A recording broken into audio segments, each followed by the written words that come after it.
Praise the Lord. मत्ती रचित सुसमाचार 21वां अध्याय 12वें वचन से पढ़ेंगे। यीशु ने परमेश्वर के मंदिर में जाकर उन सबको जो मंदिर में लेन देन कर रहे थे निकाल दिया और सर्राफों की पीढ़ी और कबूतर बेचने वालों की चौकियां उलट दी और उनसे कहा, लिखा है, मेरा घर प्रार्थना का घर कहलाएगा, परंतु तुम उसे डाकुओं की खो बनाते हो। तब अंधे और लंगड़े मंदिर में उसके पास आए और उसने उन्हें चंगा कर दिया। हालेलुया। परमेश्वर को धन्यवाद देंगे इस वचन के लिए। हम पूरे बाइबल में देखेंगे तो यही एक जगह है जहां पर यीशु मसीह को गुस्सा आया और गुस्से में उसने जो मंदिर में लेन देन कर रहे थे, जो सराफ थे, जो कबूतर बेच रहे थे, उनकी चौकियों को उसने उलट पुलट कर दिया, है ना। और वहां पर यीशु मसीह कहते हैं, मेरा घर प्रार्थना का घर कहलाएगा, परंतु तुम उसे डाकों की खो बनाते हो। परमेश्वर को धन्यवाद देंगे इस वचन को सिखाने के लिए। देखिए, आज बहुत सारे मसीह परिवार है जो डाकुओं की खो बन चुके हैं। बहुत सारे मसीह लोगों का जीवन जो है ना, वो डाकुओं का खो बन चुका है। अगर आज हम पर्सनली खुद को जांचेंगे, खुद के परिवारों को देखेंगे, तो आज हमें पता चलेगा। लेकिन परमेश्वर को ये भाता नहीं है। परमेश्वर को ये कतई पसंद नहीं है कि मेरे बच्चे एक घर में रहकर आपस में बिना मेल मिलाप के रहें। हालेलुया।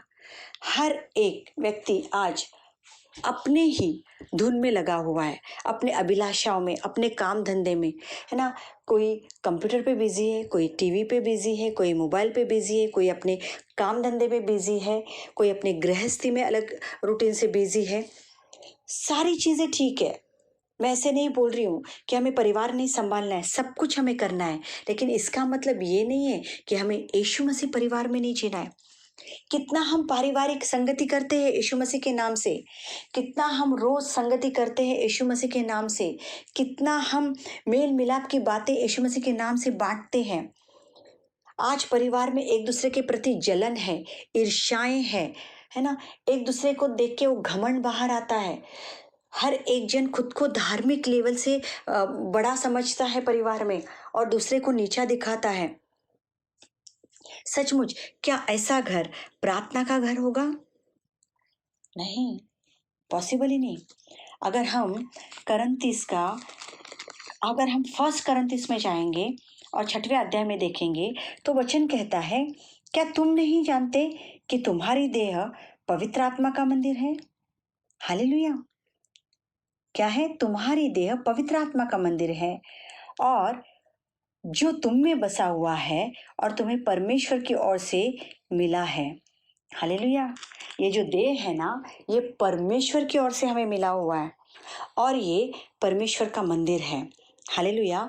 जैसे प्रेरितों के काम में लिखा हुआ है कि मैं हाथ के बनाए हुए मंदिरों में नहीं रहता, वो हमारे साथ रहता है, हमारे अंदर रहता है।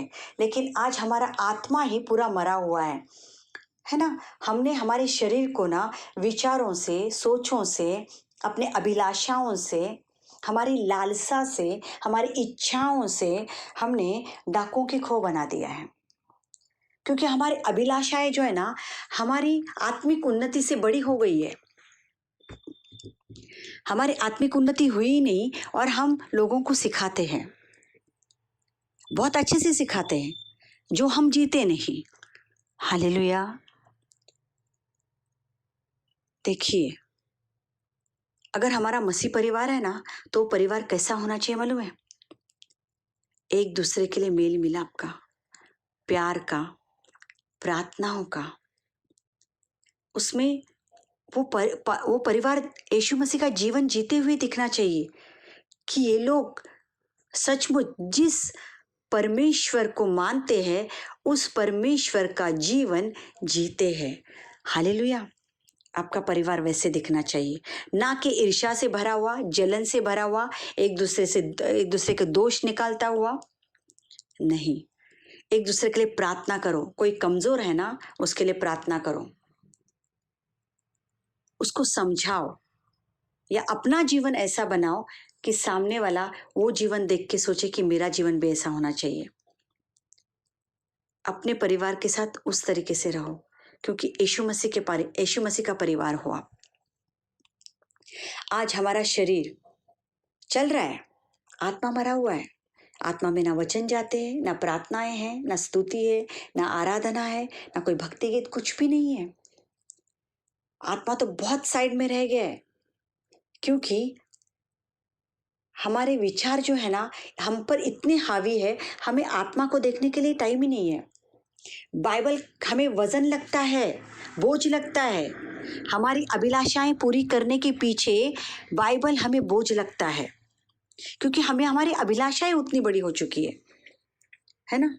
क्योंकि हमें सेविंग करना है, हमें हमारी जरूरतें पूरी करनी है, और हमारी जरूरतें कभी बोलते ना कम होती ही नहीं है, वो बढ़ती ही जाती है ना। क्योंकि मॉडल हमेशा नए आते हैं, है कि नहीं। ट्रेनों से सफर कौन करेगा, टू व्हीलर चाहिए। अभी टू व्हीलर से अभी हमें कार चाहिए, राइट। पहले छोटा डब्बा फोन था, अभी एंड्रॉयड चाहिए। एंड्रॉयड में अभी नए नए वर्जन आए हैं, है कि नहीं। हमारी अभिलाषा कम नहीं होती है। पहले ब्लैक एंड व्हाइट टीवी थी, फिर कलर टीवी आई, बॉक्स टीवी थी, अभी एलईडी टीवी चाहिए। पहले छोटी थी, अभी बड़ी चाहिए। हालेलुया। कंप्यूटर से हमारा काम नहीं चाहिए चलेगा, हमें अभी पर्सनल लैपटॉप भी चाहिए। ओके ठीक है, आपके ज़रूरत के हिसाब से आपको आपकी चीज़ें चाहिए, मैं मानती हूँ। उसी के साथ वो जलन, ईर्ष्या, भेदभाव, घमंड, लालच, ये सारी चीज़ें धीरे धीरे आ ही जाती है इन सारी चीज़ों के साथ। हालेलुया। हमारा आधे से ज़्यादा टाइम कहाँ पर जाता है?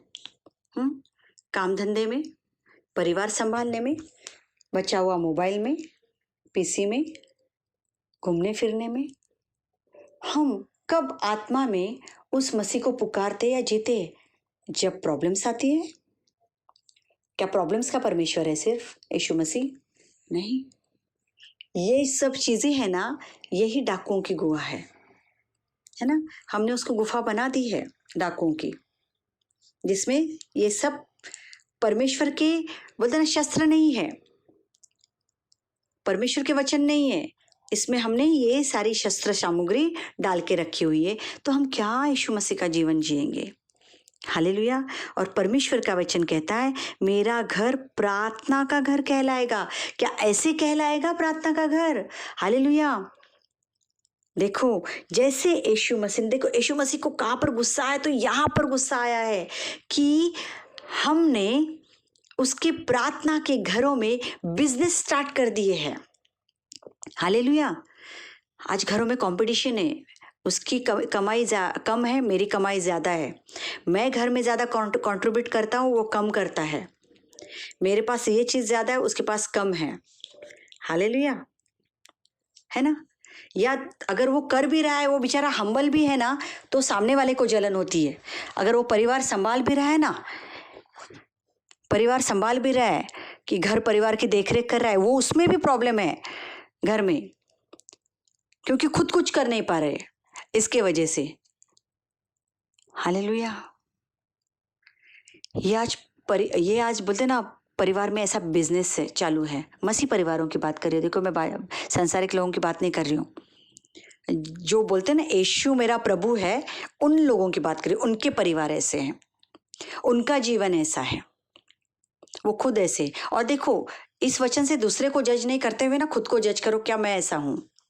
अरे हूँ तो ये डाकुओं की गुफा है ना, उसमें से ये ना सब जो जैसे परमेश्वर ने वो पीढ़ियाँ चौकियाँ उलट कर फेंक दी, वैसे खुद के जीवन से फेंक दो। परिवार भी अच्छा हो जाएगा, खुद भी अच्छे हो जाओगे। क्योंकि वचन कहता है तब अंधे और लंगड़े मंदिर में उसके पास आए और उसने उन्हें चंगा कर दिया। हालेलुया। तब आप चंगे हो जाओगे, आपका परिवार चंगा हो जाएगा। क्या चंगाई मिलेगी मालूम है? मेल मिलाप का आत्मा खेलेगा आपके परिवार में। आनंद, शांति, प्रेम, दया, कृपा, अनुग्रह, इसकी बरसात होगी आपके परिवार में। शायद खाना कम होगा, लेकिन आनंद ज्यादा होगा। हालेलुया। ये आपका आत्मा जो मरा हुआ है ना, वो जी उठेगा, प्रफुल्लित हो जाएगा, हरा भरा हो जाएगा।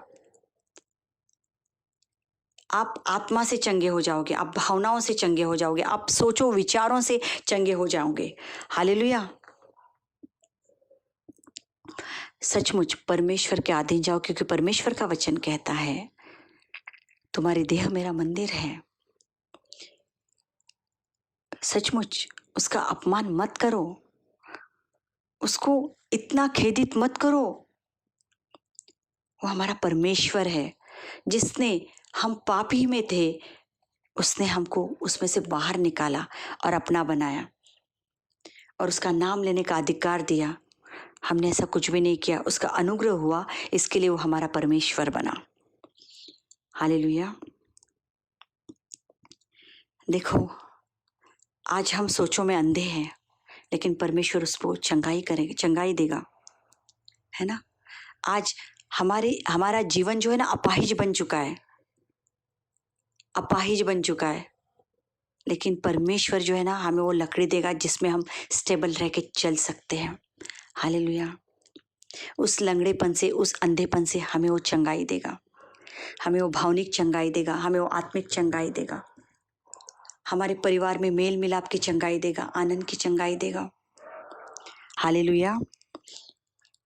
क्योंकि उसका वचन कहता है मेरा घर प्रार्थना का मंदिर है। हालेलुया। सचमुच उसको प्रार्थना का मंदिर बनाओ। जैसे यहोशू कहता है मैं और मेरा घराना निरंतर तेरी सेवा करते रहेंगे। देखो, सुनने के लिए, बोलने के लिए बहुत अच्छा है, लेकिन इसका डेप्थ क्या है? उसके लिए पहले वैसे जीना पड़ता है, तब वो घराना उसको फॉलो करेगा। हालेलुया। अगर आप ही यहाँ पर बुझे हुए हैं, आपके घराने में क्या होगा? हमने हमारे परदादा को बुझा हुआ देखा, हमारे दादा को बुझा हुआ देखा, बाइबल कभी महीने में 2 महीने में खोलते हुए देखा, प्रार्थना जाते हुए मैंने 2-3 महीने में कभी देखा है कि नहीं? या किसी के लिए प्रार्थना करते हुए भी बहुत रेयर देखा, हमेशा प्रेयर रिक्वेस्ट देते हुए देखा। हालेलुया। क्या ऐसे वचन पढ़ोगे फिर, मैं और मेरा घराना निरंतर तेरी सेवा करेगा? ये सेवा है नहीं, परमेश्वर से आप सेवा करके ले रहे हो, है ना। वो जिंदा उठा रहा है, खिला रहा है, पिला रहा है, पिला रहा है, आपकी ज़रूरतें सारी संभाल रहा है, यानी परमेश्वर आपकी सेवा कर रहा है। आप कुछ सेवा नहीं कर रहे परमेश्वर की। हालेलुया। अगर सचमुच चंगाई पानी है तो पहले ये सारी साफ सफाई करो, जैसे यीशु मसीह ने की, है ना। हमें डाकुओं की खो नहीं, हमें परमेश्वर का मंदिर तैयार करना है, हमारे घर को प्रार्थना का घर बनाना है। तब देखो किस तरीके की चंगाई आएगी। हम कैसे शरीर दुखता है तो चंगाइयाँ मांगते ना, हाँ मांगते कि नहीं?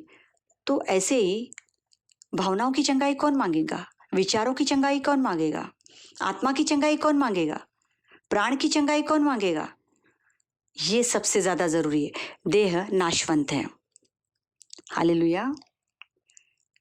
अगर ये आत्मा उस चंगाई से भरा रहेगा ना, अगर ये आत्मा उस वचनों से भरा हुआ रहेगा ना, तो वैसे भी हमें नया शरीर मिलने ही वाला है। हालेलुया। देखो, अगर इस वचन को आपने समझा है ना कि यीशु मसीह को अगर पूरे बाइबल में गुस्सा आया है तो कहाँ पर आया है? देखो, उसको पसंद नहीं आया कि जो परमेश्वर का मंदिर है वहाँ पे लोग धंधा कर रहे, बिजनेस कर रहे, अपनी ज़रूरतें पूरे करने के लिए एक एक एक एक एक एक ढेला लगा के बैठे हैं। आज हम लोग वही कर रहे हैं अपने घर में, अपने जीवन में।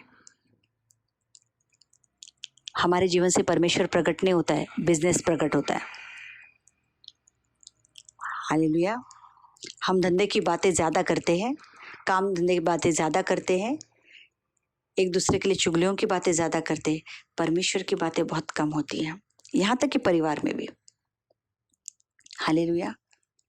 लेकिन अगर ये चंगाई पानी है तो इन चौकियों को उलट पुलट कर दो, अपने जीवन से, अपने परिवार से निकाल फेंक दो। वो मांगो उससे अनुग्रह, बस यही करना है। उसके साथ बैठो और परमेश्वर को बोलो कि तेरे नाम से, मेरे जीवन से, मेरे परिवार से सारी चीज़ें निकल जाए। कन्फेस करो, क्योंकि विदाउट कन्फेशन ये नहीं हो सकता है। अगर खुद को बड़ा समझना है परिवार में, खुद के जीवन में मैं बहुत आत्मिकता में हूँ, सामने वाला कम है, तो ये नहीं हो सकता है। तो उसके जैसे हो जाएगा। जैसे दो लोग मंदिर में आए, एक बोलता है मैं दशमांश देता हूँ, मैं ये करता हूँ, मैं वो करता हूँ, और दूसरा बोलता है मैं पापी हूँ, है ना। दोनों भी भेंट लेकर आए हैं। एक बोलता है लेकिन मैं पापी हूँ। जो पापी है ना, उसका स्वीकार किया गया क्योंकि उसने कन्फेस किया। हालेलुया। परमेश्वर को कन्फेशन बहुत पसंद आता है। हालेलुया। तो अगर आपको लग रहा है कि हाँ इस वचन में मैं बैठ रहा हूँ, तो आज परमेश्वर के साथ बैठ के कन्फेशन करो। और सचमुच वो बहुत प्यारा पिता है, वो ऐसे हमें नहीं छोड़ता है, वो गले लगाता है, वो हमें चंगाइयों से भर देता है। हालेलुया। परमेश्वर को धन्यवाद देंगे, उसकी स्तुति करेंगे, प्रार्थना करेंगे। धन्यवाद देते हैं प्रेमी पिता परमेश्वर आज के वचन के लिए। हे महान परमेश्वर, हे प्यारे खुदा, आदर महिमा गौरव केवल तुझे देते हैं। आज के वचन सिखाने के लिए आपको धन्यवाद देते हैं, जो वचन आज आपने सिखाया प्रभु।